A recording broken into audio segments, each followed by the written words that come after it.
नमस्ते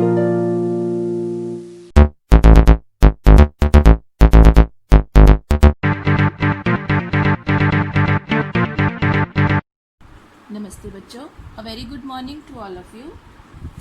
बच्चों, आज हम चैप्टर 3 की एक्सरसाइज 3.1 का सेकंड सम करने जा रहे हैं। लेकिन उससे पहले जो हमारा ये नया टॉपिक है जिसमें हमें माध्य या मीन निकालना है, इसे हम सीखेंगे। जब हमें कोई आंकड़े दिए जाते हैं और उनका माध्य ज्ञात करने के लिए बोला जाता है, तो इसका अर्थ ये है कि उन आंकड़ों का हमें औसत ज्ञात करना है, जिसे हम इंग्लिश में एवरेज भी कहते हैं। माध्य को हिंदी में औसत, अंकगणितीय माध्य या समांतर माध्य भी कहा जाता है और इंग्लिश में इसे एवरेज या अर्थमेटिक मीन भी कहा जाता है। ठीक है बच्चों, तो अब हम सेकंड सम करके आपको दिखाएंगे कि किस प्रकार हम दिए गए आंकड़ों का या डाटा का माध्य या मीन ज्ञात कर सकते हैं। ये देखिए बच्चों, सम नंबर 2। कक्षा के एक मूल्यांकन में प्राप्त किए गए निम्नलिखित अंकों को एक सारणीबद्ध रूप में संगठित कीजिए। हमें एक कक्षा के कुछ बच्चों का मूल्यांकन यानी कि मार्क्स दिए गए हैं, हमें उन्हें सारणीबद्ध रूप में लिखना है, यानी कि हमें उनकी एक टेबल बनानी है। ठीक है बच्चों, अब आप देख रहे हैं कि ये जो जितने भी मार्क्स हमें दिए गए हैं, ये टोटल 20 स्टूडेंट्स के मार्क्स हैं। 20 बच्चों के मार्क्स हमें दिए गए हैं। तो हमने ये नोटिस किया कि ये जो मार्क्स हैं ये 1 से शुरू होते हैं और 10 से पहले यानी 10 से कम यानी कि 9 तक ये मार्क्स ख़त्म हो जाते हैं। तो हम जब टेबल बनाएंगे, सबसे पहले प्राप्त अंकों में लिखेंगे अंक 1 से लेकर 9 और बारंबारता में हम इनमें चेक करेंगे कि जैसे प्राप्त अंक 1 है तो कितने बच्चों ने 1 अंक प्राप्त किया है। एक ही बच्चे ने प्राप्त किया है तो इसकी बारंबारता हो गई 1 और मिलान चिन्ह जिसे हम टैली मार्क भी कहते हैं, तो ये आ जाएगा 1। हम 6 क्लास में ये कर चुके हैं बेटा। प्राप्त अंक 2, कितने बच्चों ने प्राप्त किया?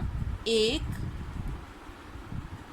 और 2 बच्चों ने 2 अंक प्राप्त किए, तो बारंबारता हो गई 2 और टैली मार्क्स लग जाएंगे 2। ठीक है बच्चे। इसी प्रकार नंबर 3, कितने बच्चों ने 3 नंबर प्राप्त किए? एक ही बच्चे ने 3 नंबर प्राप्त किए हैं, तो बारंबारता 1 और मिलान चिन्ह भी 1। 4 मार्क्स 4 नंबर कितने बच्चों ने प्राप्त किए? 1, 2 और 3 बच्चों ने 4 नंबर प्राप्त किए, तो टैली मार्क्स में भी बारंबारता भी 3 और टैली मार्क्स में हम 3 लगा देंगे। उसके बाद 5 नंबर कितने बच्चों ने प्राप्त किए?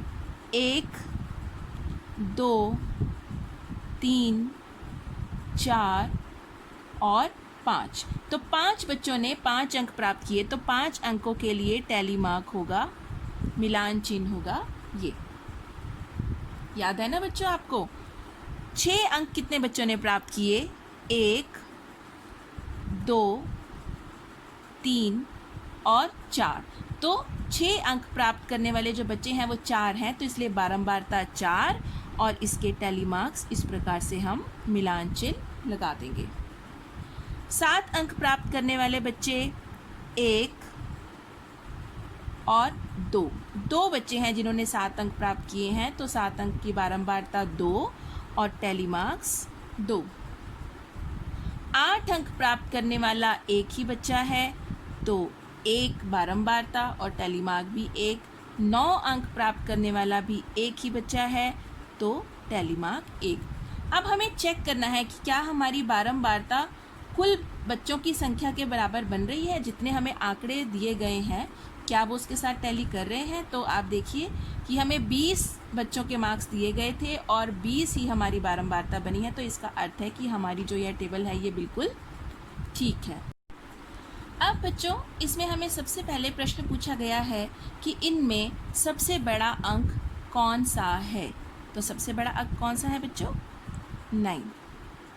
और सबसे छोटा अंक कौन सा है? 1। अब हमसे पूछा गया है थर्ड क्वेश्चन में कि इसका परिसर क्या है। तो हम पहले वीडियो में आप देख चुके हैं कि परिसर निकालने का तरीका है सबसे बड़ा प्रेक्षण माइनस सबसे छोटा परीक्षण। सबसे बड़ा परीक्षण 9 है और सबसे छोटा परीक्षण 1 है, तो 9 माइनस 1 8। तो हमारा जो परिसर हुआ वह कितना हुआ 8।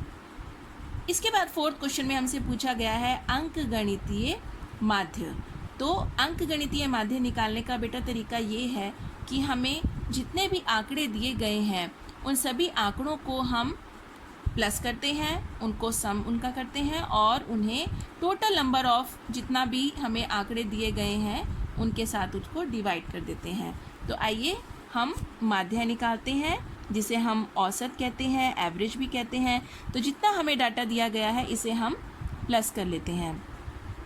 4 + 6 + 7 + 5 + 3 + 5 + 4 + 5 + 2 + 6 + 2 + 5 + 1 + 9 + 6 + 5 + 8 + 4 + 6 + 7। इन सब को प्लस करने के बाद हम उसे 20 से डिवाइड कर देंगे। तो देखिए बच्चों, इन सभी आंकड़ों को प्लस करने के बाद हमारे पास आंसर आ गया 100।